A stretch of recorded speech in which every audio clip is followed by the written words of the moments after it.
Hello दोस्तों, KLD classes में आप सभी का स्वागत है। आज भारत देश में हर राज्यों में एक ही बात पर चर्चा हो रही है, लव जिहाद। ये लव जिहाद होता क्या है, इसको सबसे पहले हमें समझना होगा और इससे क्या प्रभाव होगा। जैसे कानून बनाने की बात हो रही है, उत्तर प्रदेश में देखा गया तो कानून बन भी गया है, लेकिन अगर कानून लागू होता है तो किस तरह से लागू होगा, इससे फायदे क्या होंगे, नुकसान क्या होगा, केंद्र सरकार का क्या इस पे राय है, कई एक्सपर्ट है उनकी क्या राय है। इससे साथ साथ हमें सबसे अधिक उस पर ध्यान देना होगा कि इस कानून का इम्पैक्ट क्या होगा हमारे आम जीवन पे, क्योंकि कानून तो बनती रहती है। जैसे अगर आप देखें कि जो रेप की घटनाएं हो रही हैं, उत्पीड़न की घटनाएं हो रही हैं, चोरी डकैती की, सभी तरह से कानून भारत में है, लेकिन फिर भी कितनी कमी हुई है ये आप सभी जानते हैं। जैसे कहा गया कि एक धर्मनिरपेक्ष देश में किसी भी जाति, किसी भी धर्म, किसी एक समुदाय को टारगेट करना सही नहीं होता है। तो हमें इस घटना को विस्तार से समझने के लिए एक एक पॉइंट को समझना होगा। सबसे पहले मन में आपके प्रश्न आ रहा होगा कि लव जिहाद होता क्या। चलिए इसे ही स्पष्ट कर लेते हैं।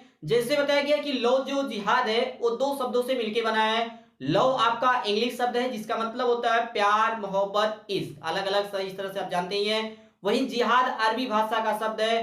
इसका पूरी तरह से अगर मतलब समझा जाए तो किसी मकसद को पूरा करने के लिए अपनी पूरी ताकत लगा देना। अर्थात जब एक धर्म विशेष को मानने वाला दूसरे धर्म की लड़कियों को अपने प्यार के जाल में फंसाकर उस लड़की का धर्म परिवर्तित करा देता है, तो इस पूरी ही प्रक्रिया को लव जिहाद कहा जाता है। लव जिहाद कोई नया विचार नहीं है, ये बहुत ही पहले से, अगर आप 1920 के दशक में देखें, कुछ घटनाओं को जिक्र करें तो आपको समझ में आएगा कि इसकी हिस्ट्री, जो इतिहास है, वो बहुत ही पहले से शुरू हो चुका था। जैसे 1924 की कानपुर की दंगा को देख लें, 1927 मुजफ्फरनगर दंगा देखें, या 1928 में मथुरा में जो दंगा हुआ था।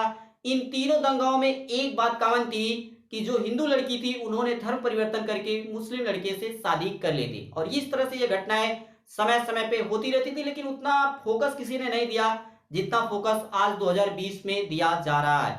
इसी तरह से 2006 में केरल सरकार ने भी दावा किया था कि हमारे राज्य में 2667 या 2667 लड़कियों ने इस्लाम धर्म को कबूल किया। इसमें सिर्फ हिंदू लड़कियां नहीं हैं, इसके साथ ही ईसाई धर्म की भी लड़कियां हैं जिन्होंने इस्लाम को कबूल किया है। अब हम बात करते हैं उस राज्य की जहां से बीजेपी जो शासित राज्य है या सरकारें हैं जो बार बार दावा कर रही है कि इस राज्य में तो कानून बन चुका है, इसी के आधार पे हम भी अपने राज्य में ऐसे कड़े कानून बनाएंगे। जैसे बताया गया कि हिमाचल प्रदेश में पहाड़ी इलाकों में ईसाई धर्मगुरुओं द्वारा धर्म परिवर्तन की खबरों को ध्यान में रखते हुए हिमाचल प्रदेश ने 2006 में एक कानून बनाया था। इस कानून के उल्लंघन के लिए पहले बताया गया था उस समय की 3 साल सजा होगी, लेकिन इसे बढ़ाकर इस समय 7 साल कर दिया गया है। अगला राज्य है केरल राज्य। यहाँ पर भी एक घटना इसी तरह से घटित हुई थी जिसे हम थोड़ा सा विस्तार से समझेंगे। ये घटनाएं 2 जनवरी 2016 की है। होता यह है कि 23 वर्षीय अखिला अशोकन, जिनका पूरा नाम है, जो मेडिकल की स्टूडेंट थी, ये घर से थोड़ा दूर पे पढ़ाई करती थी और हॉस्टल में रहा करती थी। तो 2 जनवरी 2016 को ये घर से निकलती हैं हॉस्टल के लिए, लेकिन वहां पे पहुंचती नहीं है, कहीं दूसरी जगह चली जाती है। और 7 जनवरी को इनके पिताजी को पता चलता और 7 जनवरी को इनके पिताजी ने एफआईआर गुमशुदा की रिपोर्ट दर्ज कराते हैं कि हमारी लड़की कहीं पे खो चुकी है, उससे कोई कांटेक्ट नहीं हो पा रहा। इसी तरह से 17 दिसंबर 2016 को हाई कोर्ट में सुनवाई होती है और हाई कोर्ट लड़की को स्कूल में या जो कॉलेज है वहां पे जाने का आदेश देती है। जबकि यहाँ पे आप सभी को समझना होगा कि न तो हाई कोर्ट को पता है कि लड़की कहाँ है और न ही लड़की के पिताजी या उसके परिवार को नहीं पता है, तो फिर वो कॉलेज कहाँ जाएंगी। और वो होता यह है कि 19 दिसंबर को लड़की धर्म परिवर्तन कर लेती है और 21 दिसंबर को जो अखिला अशोकन है वो अपने पति के साथ, इनके पति का नाम सफीन जहां है, जिन्होंने अपने पति के साथ कोर्ट में पेशी करते हैं और दिखाते हैं कि हमने तो अभी शादी कर ली। और इस तरह से कोर्ट का फैसला 24 मई 2017 को आता है और इस फैसले में कोर्ट ने शादी को रद्द करार दिया। अब क्या कारण हो सकता है, जबकि भाई पति पत्नी अर्थात लड़की और लड़की दोनों राजी हैं कि हम खुश हैं, तो ऐसे में दूसरे को दिक्कत क्या हो सकती है, कोर्ट को क्या दिक्कत हो सकती है। इसके 2 कारण बताए गए। पहला कारण यह बताया गया क्योंकि 21 दिसंबर 2016 तक अखिला अशोकन के बारे में किसी को कोई जानकारी नहीं थी, तो ऐसे में 19 दिसंबर को शादी कैसे हो गई। बताइए, अगर आपके बारे में 21 दिसंबर तक किसी को नहीं पता, पूरे देश में किसी को नहीं पता है, तो आप 19 दिसंबर को शादी कैसे कर लेंगे, पहला सवाल ये बनता है।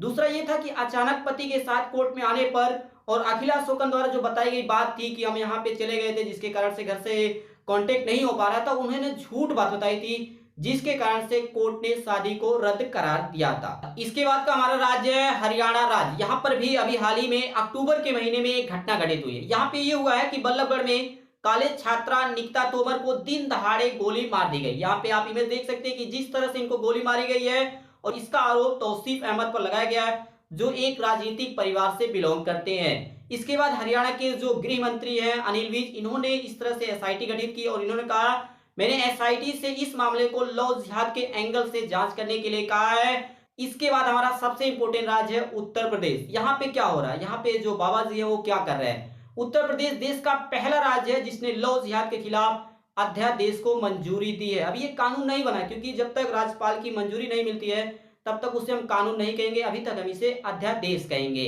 जिसमें कहा गया है कि धर्मांतरण को मामले में अगर माता पिता, भाई बहन, अन्य सगा संबंधी शिकायत करता है तो कार्रवाई की शुरुआत की जा सकती है।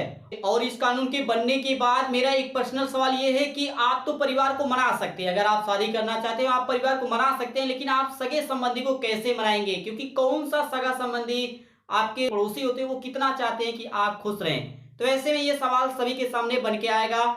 जहां तक उत्तर प्रदेश ने इलाहाबाद हाई कोर्ट के फैसले को इस तरह से बताया, उसी के आधार पर यह कानून लाया गया। तो यहाँ पे हमें समझना होगा कोर्ट के फैसले को जनता से ज्यादा भारत के जो नेता हैं, हर राज्य की मैं बात कर रहा हूं, हर पार्टी के बारे में बात कर रहा हूं, भारत के नेताओं और नेताओं से ज्यादा बाबाओं को समझना होगा कि कोर्ट के जो फैसले होते हैं वो किस बेस पे, किस समय, किस आधार पे दिए गए हैं और क्या उसका अर्थ होता है, ये सबसे पहले हमें समझना होगा। तो इसी क्रम में मैं दो घटनाओं के बारे में बात करूंगा और ये दोनों घटनाएं, एक आपका कानपुर का है, दूसरा आपका कुशीनगर। इसके बाद आपको समझ में आएगा कि इलाहाबाद के हाईकोर्ट का जो फैसला आया है उसे हम किस रूप में समझ रहे हैं और राजनीतिक पार्टियां किस रूप में समझ रही हैं और आप किस रूप में समझ रहे हैं। जैसे पहला केस है कानपुर का और दूसरा केस होगा कुशीनगर का।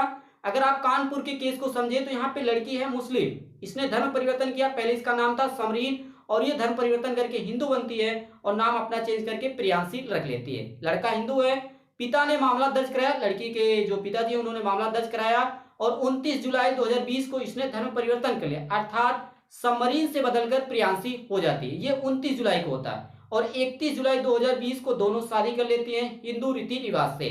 सितंबर में इसका फैसला आता है और कोर्ट कहता है कि इस शादी को रद्द कर दिया जाए। क्यों? क्योंकि 1 महीने के पहले ही धर्म परिवर्तन किया गया है। तो ऐसे में कोर्ट को लग रहा था कि ये जो शादी किया गया ये धर्म परिवर्तन करने के लिए ही किया गया है, इसलिए इस शादी को रद्द किया। और इस फैसले के बाद से ही उत्तर प्रदेश सरकार इस तरह से इस कानून को लेकर अधिक उत्साहित दिखने लगे, तो यहाँ पे इसका प्रसार करने लगा। दूसरी जो केस है, दूसरा जो हमारा केस है वो है कुशीनगर का।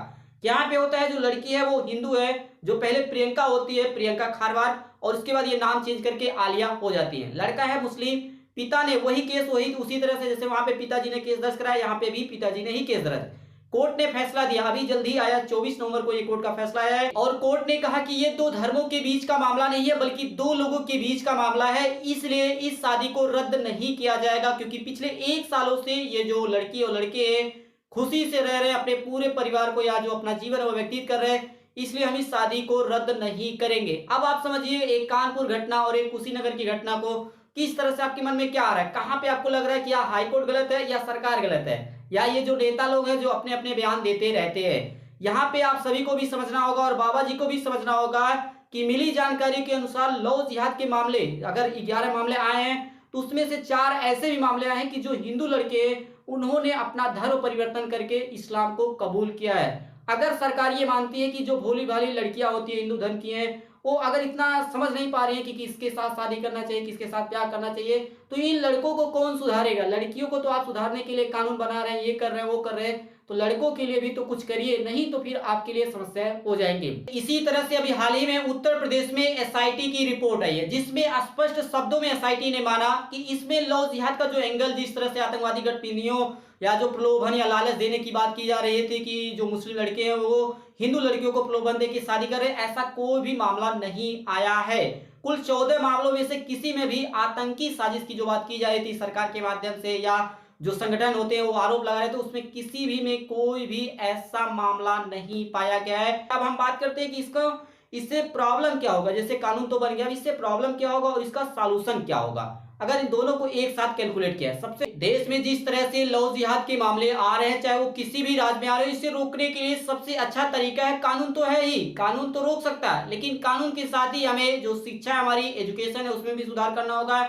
इसके साथ ही जो हमारी संस्कृति है, जो कल्चर है, उसमें भी सुधार करना होगा। एक सवाल ये भी बनता है कि जहां पे राज्य सरकारें इसको लेकर लगातार हल्ला कर रही है, वहीं केंद्र सरकार इस मामले को मुद्दा ही नहीं मानता। जैसे अगर आप देखें फरवरी की बात है, फरवरी 2020 में ही केंद्रीय राज्य मंत्री ने लोकसभा में कहा कि लव जिहाद का कोई मतलब ही नहीं है, किसी भी कानून में इसको कोई परिभाषित नहीं किया है और न ही किसी केंद्रीय एजेंसी ने ऐसे कोई मामले दर्ज किए हैं। तो ऐसे में देखा जाए जो केंद्र सरकार और राज्य सरकारों के बीच में मेल नहीं खा रहा, जिसके कारण से आगे चलकर विवाद होगा। और अगर इस तरह से ये कानून लागू किया जाता है राज्य सरकारों के माध्यम से और केंद्र सरकारों के माध्यम से, तो जो आपका आर्टिकल 21 है, जो आपका आर्टिकल 21 जीवन जीने का अधिकार देता है, उसका सीधा सीधा उल्लंघन होता है। और ऐसे में अगर किसी भी जो आपका फंडामेंटल राइट है उसमें से किसी भी आर्टिकल में अगर उल्लंघन पाया जाता है तो आपकी जो हाई कोर्ट है वह सुप्रीम कोर्ट है, उस कानून को रद्द कर देगी। देश में कानून की कोई कमी नहीं है। अगर आप आईपीसी की धारा 366 को देखें, जिसमें कहा गया है कि अगर किसी महिला को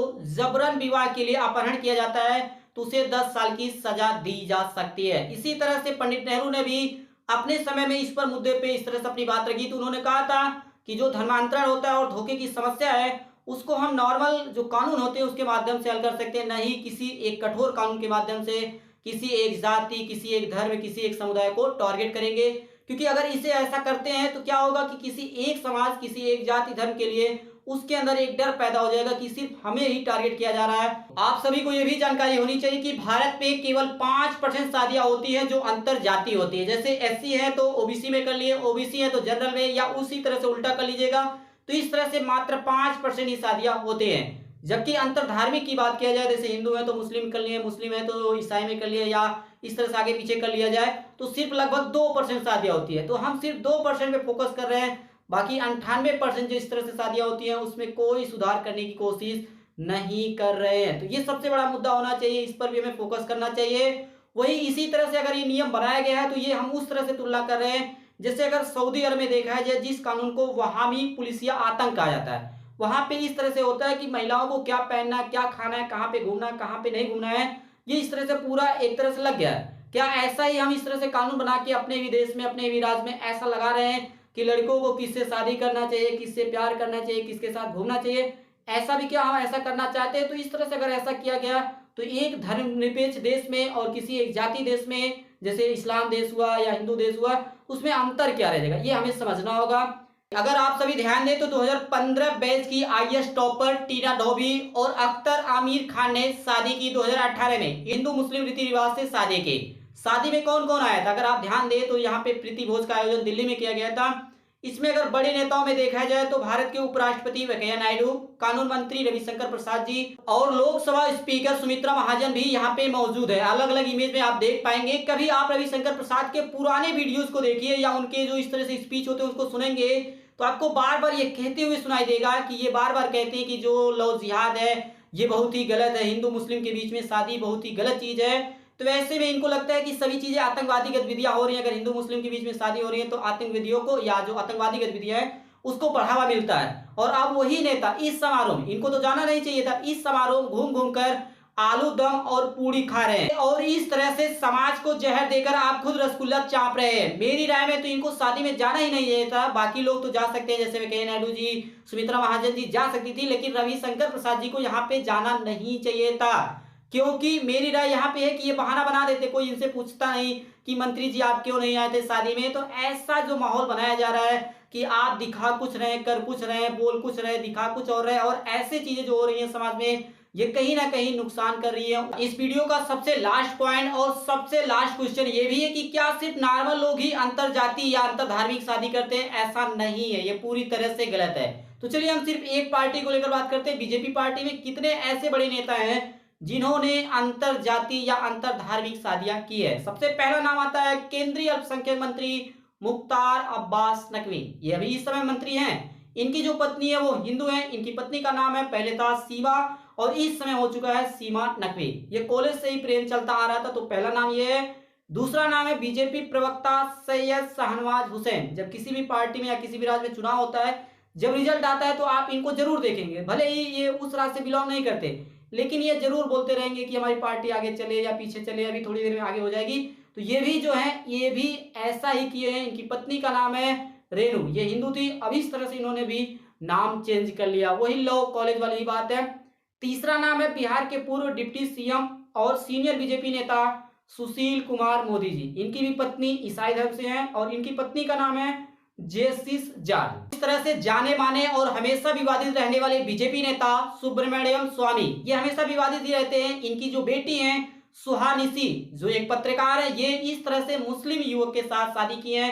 तो ऐसे में कोई बचा नहीं है, चाहे आप किसी भी पार्टी या किसी भी धर्म से ले लें, तो ऐसे में शादी करना कहीं भी मना ही नहीं है कि आप अगर हिंदू है तो मुस्लिम में नहीं कर सकते, मुस्लिम है तो हिंदू में नहीं कर सकते। लेकिन हाँ, गलत तरीके से अगर आप करते हैं तो चाहे आप हिंदू हो या मुस्लिम हो, देखिए कानून बनता है, मैं कानून का सपोर्ट कर रहा हूं, लेकिन वहां पे कानून का सपोर्ट करूंगा जहां पे सभी के लिए, क्योंकि एक धर्मनिरपेक्ष देश में ऐसा कानून होना चाहिए जो सभी पे एक समान लागू होना चाहिए।